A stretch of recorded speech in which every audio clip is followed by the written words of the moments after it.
د عمر رضی الله عنه یو ډېره ناشنا او عجیبه قصه چې د هغه په سیرت کې ذکر کېږي، اهمه واقع د ټول واورئ لازم او دا ما یو پیر بیان کړي مو څومره چې ما ته د عمر رضی الله عنه او یو باندې امیر المؤمنین عمر بن الخطاب رضی الله عنه یو پیر د ملګرو سره ناست، کله نا کله سړی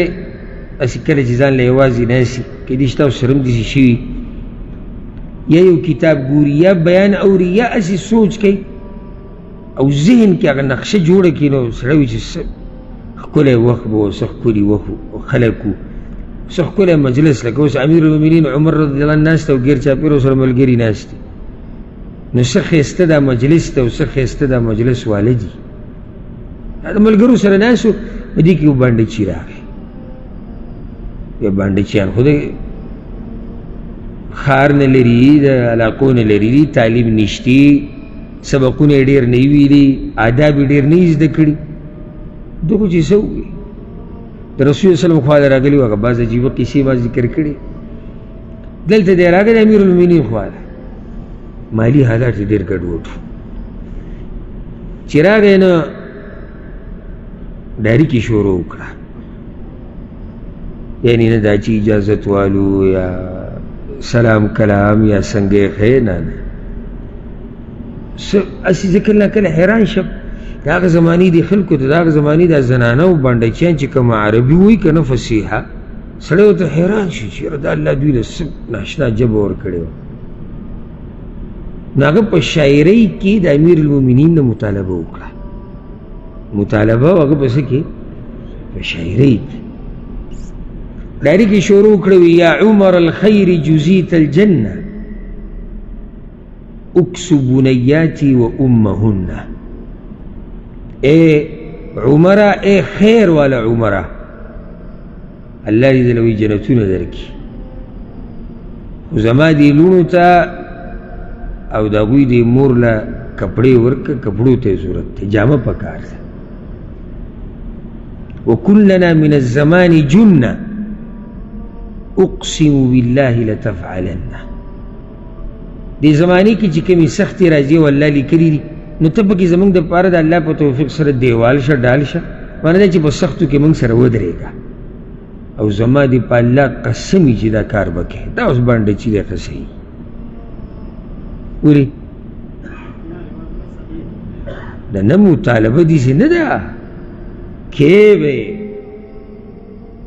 د عمر رضی الله عنه زړه داسې شی و داسې چې لږ مذاق ورسره وکړي، سړی کله په غم کې وي نه که نه او ستا خوا ته راشي، خیر دی لږ داسې ګپ شپ ورسره لګوه، لږ ویې خاندوه، لږ داسې خبرې ورته وکړه چې امید یې راوچت شي، نه نه مړه ځوان سړی ته دې خوا راځه، راځي یو پیاله چای څکو کینو ګپ شپ لګو، بیا به خبرې، او چې به داسې سړي واوړي چې غم دې معمولي او دې دله چې غر جوړ کړي، او چې راځي او معده دې هم خراب وي اور څه دله خراب کړي، یا بازي داسې سپیره غونته کړي، هغه سره چې داسې مذاقي غونته کې خبره وکړه، وإن لم أفعل يكون ماذا، او کوي نه کوم نو څه به وشي، او دا حقیقت دی، کوي نه کوي نو دا بې زور دی، وی کوي نه کوم، او کولی عمر به نه کوي، او داسې مطالبه، او بیا امیر المؤمنین دی کوي خو داسې چې دی څه وایي، وی که نه کوم بیا هغه دا زړه م سم سوی و، دا غریبي دا سختې، دا کله سړی داسې مرتبې ته ورسوي چې بیا پکې ګزاري نه کېږي. هغه ورته وایي اذن ابا حفص لاذهبن، نو بیا ابو حفص زه درم ځم بیا نه، دا چې امیر المؤمنین هلته ورته وایي عمر الخیر خیر والا عمره، دلته ورته ابو حفص بیا زم په ډېرو قصو نه پوهېږم، زه به درم لاړ شم، نو هغه ورسره بیا خبره اوږده کړه،